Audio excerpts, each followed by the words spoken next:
அம்மா bye bye. Hi friends, good morning, happy morning. காலையிலேருந்து இன்றைக்கி விலாக் எடுத்துகிட்ருக்கோம். குட்டீஸை இப்போ தான் ஸ்கூலில் ட்ராப் பண்ணிவிட்டு நாங்கள் எங்கே போகிறோன்னு பார்த்தீங்கன்னா, ஃபஸ்ட்டு பிரேக்ஃபாஸ்ட் சாப்பிட போகிறோம்.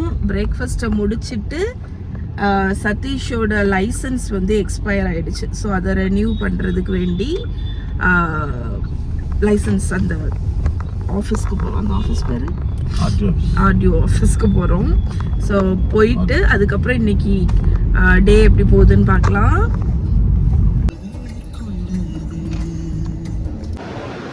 அப்பா ஹாய், குட் மார்னிங்.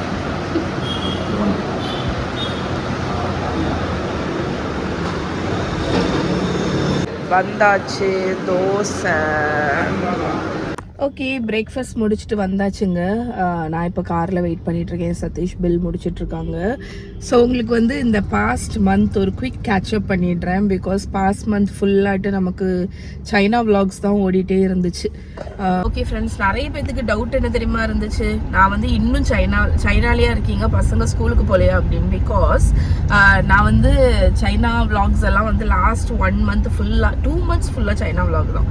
நாங்கள் இந்த ட்ரிப்பு வந்து 1 மாதம் வெக்கேஷனா. இன்னொரு விஷயம் என்ன ஆகி போச்சுன்னா, சைனாவில் வந்து யூடியூப் ஓப்பன் ஆகாது. அதனால என்னால் வந்து வீடியோ அங்கே வச்சு போட முடியல. ஸோ அங்கே எடுத்துகிட்டு வந்த விலாக்ஸ் எல்லாத்தையுமே நான் இங்கே ஊருக்கு வந்ததுக்கப்புறம் தான் போட்டேன். அதனால தான் உங்களுக்கு லாங் சைனா விலாக் வீடியோஸ் நிறைய பாஸ்ட் ஒரு 1.5 மாதம் 2 மாதத்துக்கு சைனா தான். பிகாஸ் 1 மாதமாக தினம் விலாக் எடுத்தேன், டெய்லி விலாக் பண்ணேன். அதனால உங்களுக்கு நிறைய விலாக்ஸ் வந்துச்சு. ஒரு வழியாக சைனா விலாக்ஸ் முடிஞ்சாச்சுங்க. அதனால குயிக்காக உங்களுக்கு வந்து கேட்சப் பண்ணிடலாம் அப்படின்னு இருக்கேன். நான் ரெகுலர் ரொட்டீனுக்கு வந்தாச்சு. பசங்க ஆஸ் யூஷுவல் ஸ்கூல் ஓப்பன் பண்ணினாங்க. மே எண்டே வந்துச்சு. அதனால நார்மலாக எல்லாமே ஆச்சு. ஆனால் இன்னொரு விஷயம் என்ன தெரியுமா, நான் இந்த 1.5 மாதம் விலாகே எடுக்கல. நான் என்ன பிளான் பண்ணியிருந்தேன் தெரியுமா, நம்ம விலாக்ஸ் வந்து நிறைய எடுத்து வச்சுக்கணும், தினம் ரெகுலராக உங்களுக்கு வந்து விலாக்ஸ் போடணும் அப்படின்னு. பட் விலாகே நான் எடுக்கல. சைனா விலாக் முடிகிற டைமில் தான் நான் இந்தியிலேருந்து தான் விலாகே எடுக்க ஆரம்பிச்சிருக்கேன். இன்றைக்கி ஜூலை. ஸோ என்ன நடந்துச்சுன்னா, இந்த பாஸ்ட் மந்த் ஃபுல்லாட்டு பிஸியாக தான் இருந்துச்சு. ஸ்கூல் ஓப்பனிங் அதிலெல்லாம் ஹெக்டிக்காக போச்சு. இன்னொரு விஷயம் என்னென்னா, அம்மா வந்து யூஎஸ் போயாச்சு. அம்மா வந்து அனுஷா லாஸ்ட் டைம் போகும்போதே வந்து ஏர்லியாக வந்துட்டால, அதனால அம்மா வந்து இந்த அனுஷா வந்து 2வது கூப்பிட்ருக்கா. ஸோ அம்மா வந்து லாஸ்ட் வீக் தான் வந்து யூஎஸ்ஏ போனாங்க. ஸோ அம்மா போகிற கிளிப்பு நான் எடுக்கல. பட் சென்ட் ஆஃப் பண்ணும்போது ஒரே ஒரு கிளிப் எடுத்தேன், அதை உங்களுக்கு ஆட் பண்ணுறேன். அம்மா பை பை.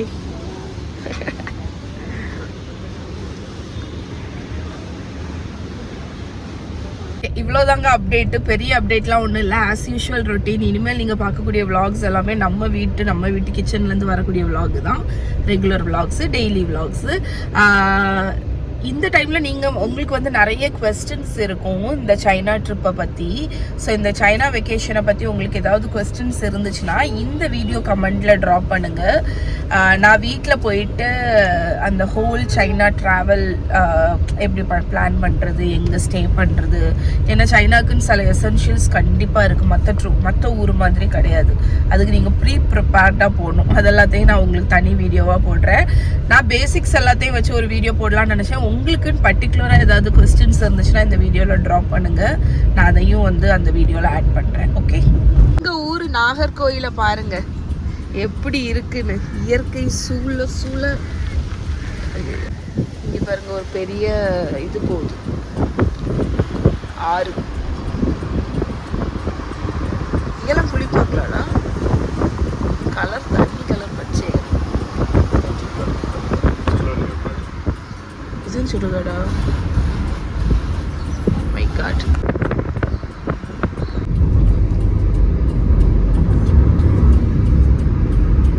ரம்பூட்டான் 1 கிலோ வாங்கு, நவாப்பழம் வந்து 1/2 கிலோ வாங்கு. நானும் வருவேன். சதீஷுக்கு நான் வண்டியில் இருந்தால் என்னமோ ஒரு பிடிக்காது. இப்போ லாரியெல்லாம் வருது. ஓரமாக ஒரு பழக்கடை.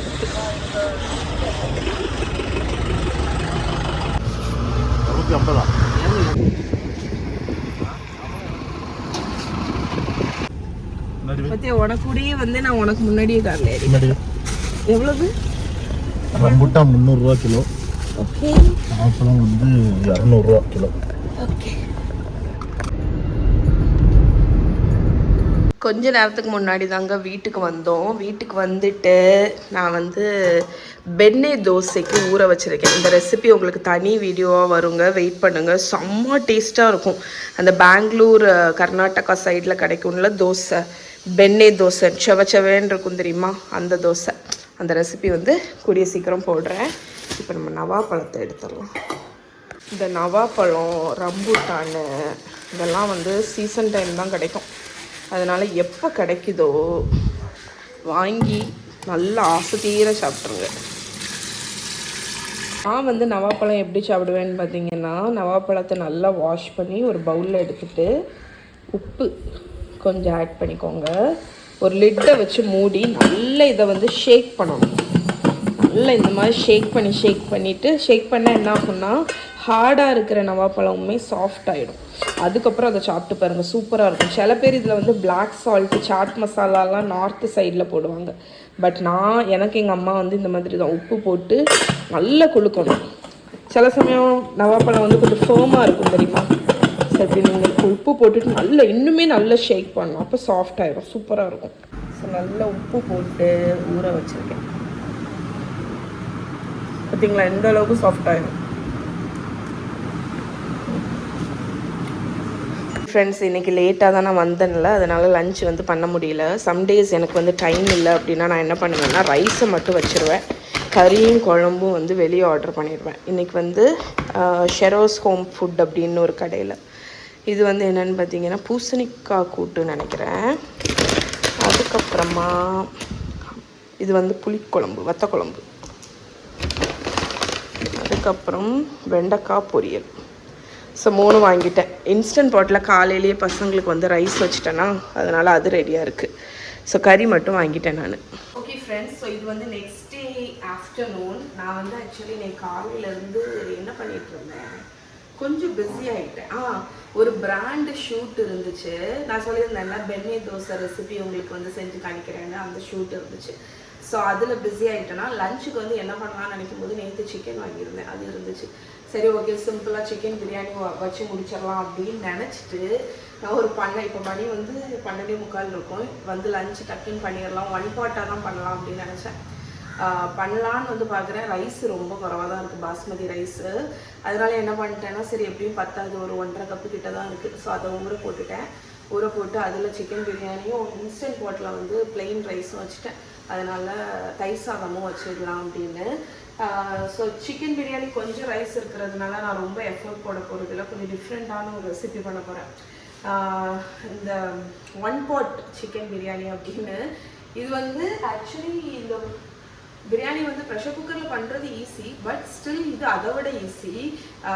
எல்லாத்தையும் தனித்தனியாலாம் வதக்கணும்னு இல்லை, ஒன்றா போட்டு வதக்கி ரைஸை போட்டு குக் பண்ண வேண்டியதான். நல்லாயிருக்கும் ஆக்சுவலாக, நல்ல சூடாக சாப்பிட்றதுக்கு நல்லாயிருக்கும், ரைத்தா கூட. அதுதான் பண்ண போகிறேன்.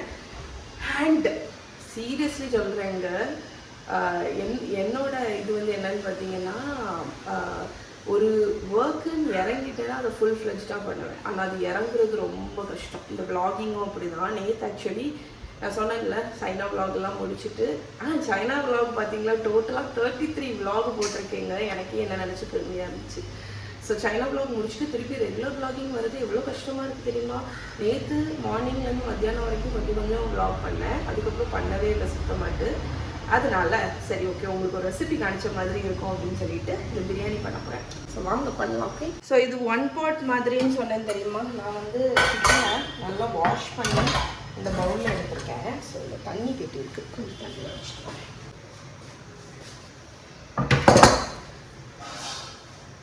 ஸோ நம்மளோட க்ளீன் பண்ண சிக்கன் இதில் இருக்குது. இதில் வந்து எல்லாத்தையும் நம்ம ஆட் பண்ண போகிறோம். ஒரு பெரிய வெங்காயம் ஸ்லைஸ் பண்ணி வச்சுருக்கிறேன், 2 பெரிய தக்காளி கட் பண்ணி வச்சுருக்கேன்.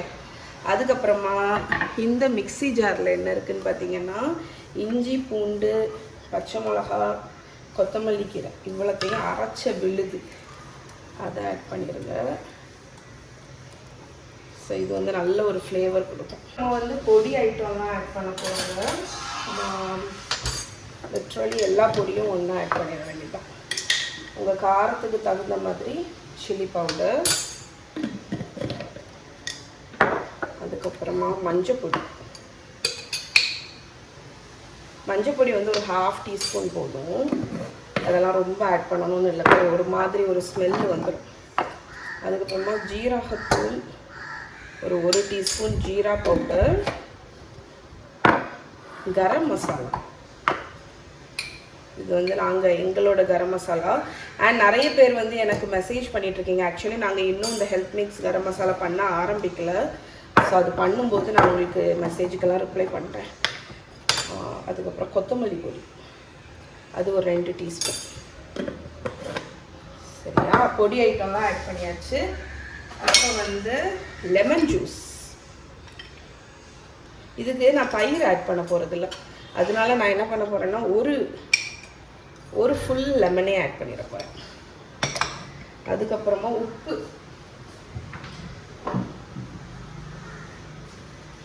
ஸோ தேவைக்கு தக்கன உப்பு ஆட் பண்ணிக்கோங்க. ஸோ எல்லாமே ஆட் பண்ணிட்டேங்க. இப்போ நான் வந்து என்ன பண்ண போகிறேன்னா கையை வச்சு, நமக்கு சோம்பேறி சிக்கன்லாம் இருக்குது தெரியுமா, அந்த இதுதான். ஸோ கையை வச்சு நல்லா பெசரி விட்டுருங்க. சரி, ஸோ இப்போ நம்ம என்ன பண்ண போகிறோன்னா இதை வந்து அடுப்பில் எடுத்து வச்சிடலாம். அடுப்பில் எடுத்து வச்சுட்டு ஒரு 10 மினிட்ஸ் இது வந்து குக் ஆகணும். அதுக்கிடையில் என்ன பண்ணணும்னா நெய்.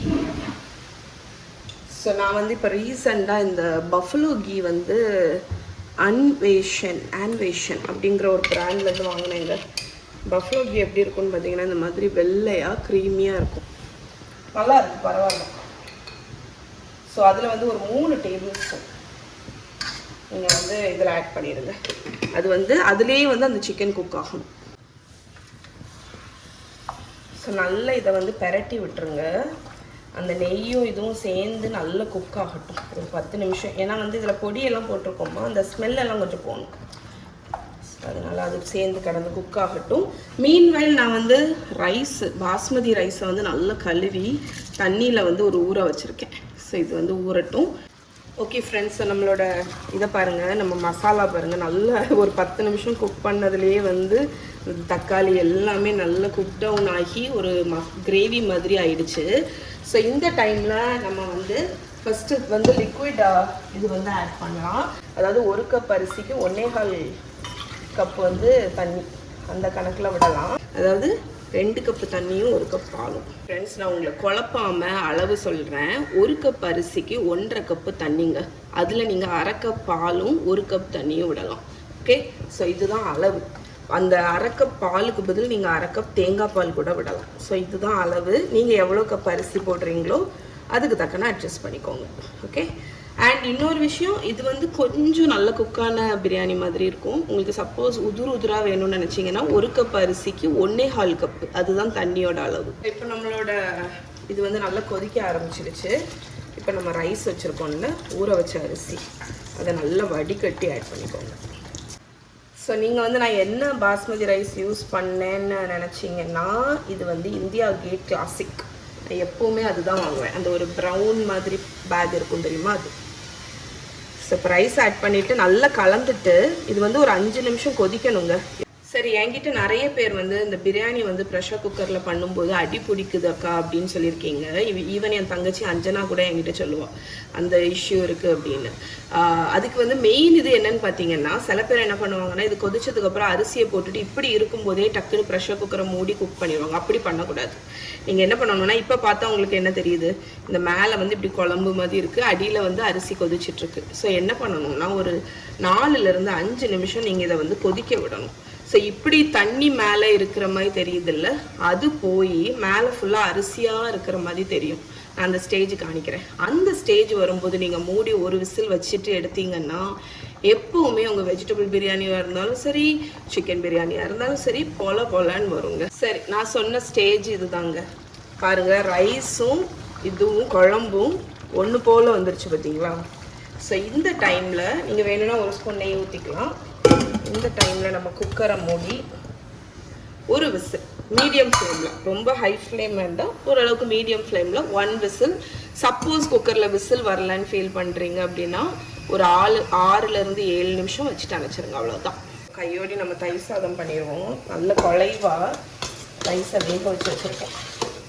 இந்த மாதிரி ஒரு குழிக்கரண்டியை வச்சு நல்லா மசிச்சு விட்டுருங்க.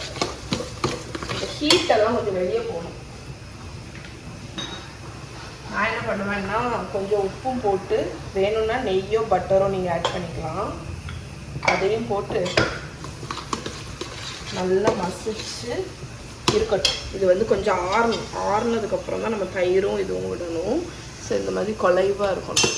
ஓகே, நம்ம தயிர் சாதத்துக்கு இப்போ மிக்ஸ் பண்ணிடலாம். நம்மளோட மிக்ஸ்சர் வந்து கூல் ஆகிடுச்சு.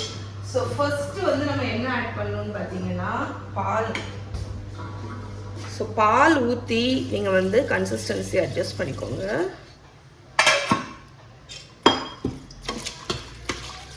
அப்படி பால் ஊற்றி கிண்டும் போதே உங்களுக்கு க்ரீமி ஆகிடும். ஸோ நான் பால் ஊற்றி நல்லா மிக்ஸ் பண்ணி நல்லா க்ரீமி ஆகிடுச்சு பாருங்கள். ஆக்சுவலி வந்து தயிர் இப்போ நான் வந்து ஒரு 1/2 கப் தயிர் விடுறேன். ஆக்சுவலாக இது ஒரு 1 ஹவரில் சாப்பிட்ருவோமா. நீங்கள் லஞ்ச் பாக்ஸ்க்கெல்லாம் பேக் பண்ணுறீங்கன்னா 1/2 கப்பு கூட தயிர் விட தேவையில்லை. ஜஸ்ட் 2 ஸ்பூன் தயிர் விட்டால் போதும். பிகாஸ் தயிர் சாதம் ஒன்று இருக்க புளிக்கும். அதனால நீங்கள் அதுக்கு தக்கன நீங்கள் வந்து தயிர் ஊற்றிக்கணும். அதுவும் புளிப்பான தயிர்னால் கொஞ்சமாக ஊற்றினா போதும், அப்போ தான் டேஸ்ட் இருக்கும். நிறைய தயிர் ஊற்றி நம்ம தயிர் சாதம் பண்ணோன்னா அவ்வளோவா நல்லா இருக்காது. நான் இப்போதைக்கு இந்த கன்சிஸ்டன்சிலேயே வைக்க போகிறேன். சாப்பிட்ற டைமில் கொஞ்சம் கெட்டியாக இருக்குது அப்படின்னா நான் வந்து பால் இருக்குது, அந்த பாலை வந்து நான் ஆட் பண்ணிக்க போகிறேன். இங்கே தாளிப்புக்கு நான் தேங்காய் எண்ணெயில் கடுகு, உளுத்தம்பருப்பு, அதுக்கப்புறம் வந்து இஞ்சி, பச்சை மிளகா, வரமிளகா, பெருங்காயத்தூள், கருவேப்பிலை இவ்வளவும் தாளித்து வச்சுருக்கேன். அதை ஊற்றி கலந்துட்டிங்கன்னா தயிர் சாதம் ரெடி. Close look. கம்ஃபர்ட் ஃபுட்டுங்க எனக்கு இது. எனக்கு இது பிக்கிள், ஒரு உருளைக்கிழங்கு பொரியல் இருந்தால் அவ்வளோ பிடிக்கும். ஓகே, நான் சொன்ன மாதிரி குக் பண்ணி எடுத்தாச்சுங்க. இங்கே பாருங்கள், சூப்பராக ரெடி ஆகிடுச்சு.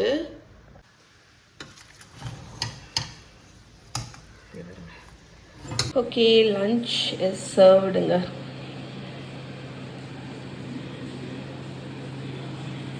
ஓகே, இதுதான் எங்கள் வீட்டு மொட்டை மாடிங்க. Lesser scene in vlogs. நான் பெருசாக எடுத்ததே இல்லை வீடியோ, ஏன்னா இங்கே அடிக்கடி வரமாட்டோம். அன்னைக்கு ரொம்ப நாள் கழித்து வந்தோம் பார்த்துக்கோங்க.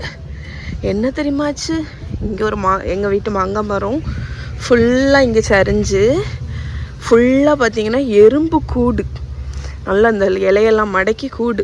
ஸோ நேற்று தான் ஒருத்தவங்க வந்து ஃபுல்லாக க்ளீன் பண்ணாங்க. இப்போ பார்த்திங்கன்னா எல்லாம் போய் நாங்கள் இப்போ மாங்காய் பறிக்க போகிறோம்.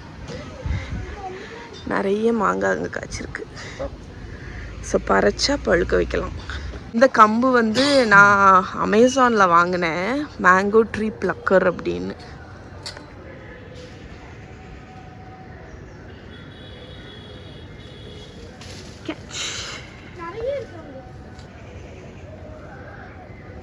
முதல்ல எங்களுக்கு இந்த சைடே வர முடியல, அதனால அந்த மாங்காய்லாம் பறிக்கவே முடியல. இப்போ இதெல்லாம் க்ளீன் பண்ணதுக்கப்புறம் தான் இங்கே வர முடிஞ்சிச்சு. பிகாஸ் இங்கே ஃபுல்லாக எறும்பு கூட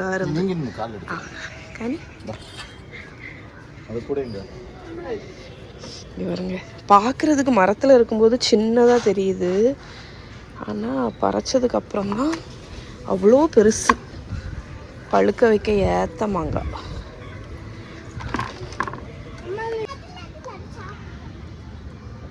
சாப்பிட்டு வச்சிருக்கு அணில். பாதி சாப்பிட்டா அணில்.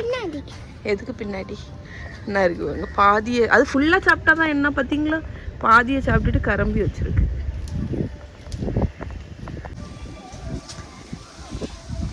Hi hi. ஆமாம்,